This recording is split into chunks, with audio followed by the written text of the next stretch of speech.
Le problème que beaucoup d'entrepreneurs ont quand ils se lancent sur YouTube, c'est qu'ils ont une vision très youtubesque, ils ont une vision de créateur et non pas une vision d'entrepreneur. Et généralement d'ailleurs, quand ils vont se référer à d'autres personnes, c'est souvent des créateurs, voire même parfois des entrepreneurs, mais qui sont absolument pas à leur niveau. Ici par exemple on pense à Squeezie ou encore à Yumi Denzel. C'est exactement la raison pour laquelle ils n'attirent pas de clients. Et justement dans cette vidéo, on va parler des problèmes qu'ont les entrepreneurs qui n'attirent pas de clients et ce qu'ils font de mal. Généralement, quand tu vas chercher des idées, quand tu vas chercher à faire de nouvelles vidéos, tu vas aller voir ce que tes concurrents font, voire même parfois tes non-concurrents. Tu vas regarder ce qui a le mieux marché, ce qui a fait le plus de vues, et tu vas dire ensuite que tu vas reproduire quelque chose de similaire. Soit, ce n'est pas forcément une mauvaise idée si ton objectif est de faire des vues. Mais si ton objectif est de vendre, c'est sûrement pas la meilleure manière de procéder. Et nous, aujourd'hui, ce qui nous intéresse, c'est la vente, c'est pas les vues, et du coup, ça nous mène vers notre premier problème, l'idéation. Généralement, ce que tu vas faire, c'est que tu vas choisir une idée de vidéo qui est assez large, qui peut plaire à beaucoup de personnes.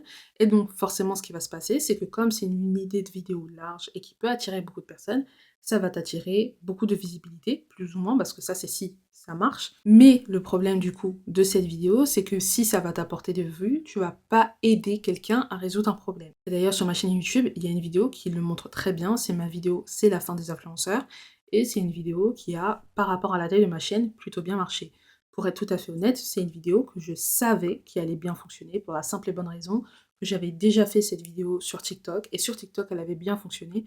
Donc en gros, j'ai juste reproduit une idée qui avait déjà été validée, et je l'ai mis sur YouTube. Mais quand j'ai fait cette vidéo, j'avais absolument pas pour optique d'obtenir des clients avec celle-ci. Mon objectif, c'était juste de me lancer parce que je voulais vraiment me mettre sur YouTube, mais j'avais toujours quelque chose à faire et donc c'était vraiment pour me pousser. Et par rapport à ça, l'objectif a été rempli. Dès que j'ai vu l'attraction qu'il y avait autour de cette vidéo, c'est vraiment là où j'ai commencé à m'investir. Mais en termes de vente pure, cette vidéo ne m'a ramené zéro lead, zéro vente. Et pourtant, c'est celle qui a fait le plus de vues.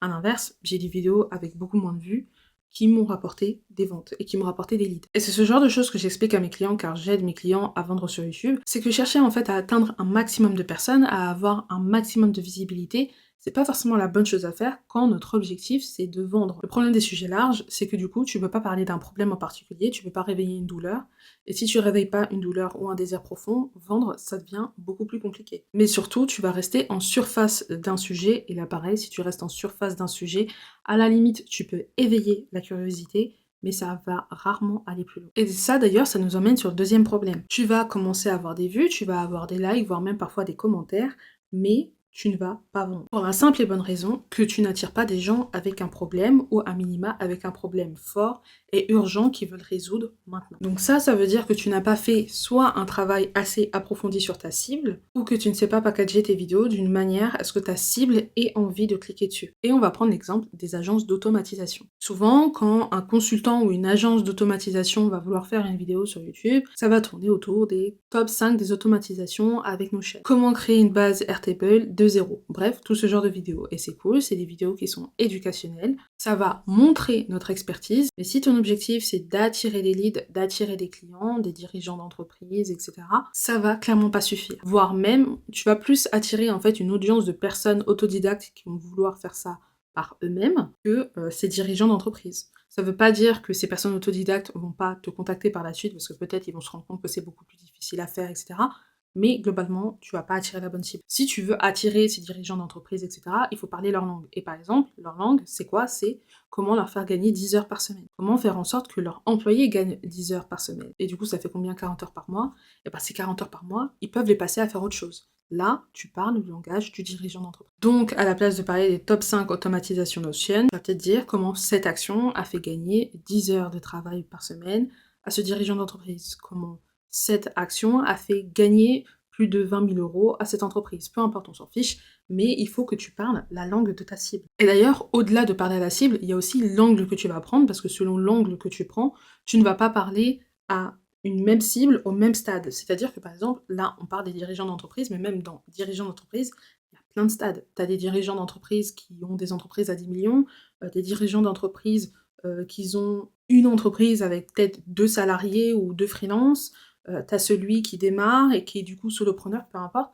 Et ben même là, on a différents panels de personnes qui ont leur propre entreprise, des personnes qui démarrent, des personnes qui sont beaucoup plus avancées et même du coup dans l'angle que tu vas prendre, tu vas réussir à attirer certains ou d'autres. Donc là aussi, c'est pour ça qu'il faut faire attention au packaging et comment en fait on formule nos titres, etc. pour attirer les bonnes personnes. Et enfin, un troisième problème, du coup, c'est vendre. En France, on a beaucoup ce problème où on a peur de vendre. On a peur de vendre parce qu'on n'a pas envie d'être vu comme un marchand de tapis. On n'a pas envie d'être vu comme ces commerciales qui sont un peu lourds et qui te rabâchent les mêmes choses encore et encore. Ça fait beaucoup achetez-moi, achetez-moi, achetez-moi, je suis désespérée, je suis désespérée. C'est très culturel et du coup, ça se comprend. Et c'est logique que t'aies pas envie en fait d'insister sur de la vente. Mais si tout simplement tu ne vends pas et si tout simplement tu ne parles pas de ton offre et de ton produit, on peut pas être au courant en fait de ton offre et de ton produit. C'est aussi simple que ça. Moi, par exemple, j'aide les entrepreneurs et les entreprises à se développer sur YouTube. Je les aide à développer leur marque personnelle pour qu'ils puissent vendre. Ça, c'est ma promesse.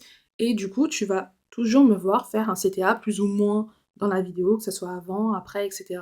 Et je vais toujours renvoyer vers le lien en description. Et du coup, c'est comme ça que j'ai pu ensuite déclencher mes premières ventes. Mais si je le disais pas, ça aurait été beaucoup plus compliqué. Peut-être qu'il y en a qui y seraient allés par curiosité, mais le dire, c'est aussi faire comprendre aux personnes qui nous écoutent et qui nous regardent que cette option existe. Alors après, qu'on soit clair, ça peut se faire de manière plus ou moins subtile. Ça peut être fait via oui, cliquez en description si vous voulez que je vous aide, etc. Soit.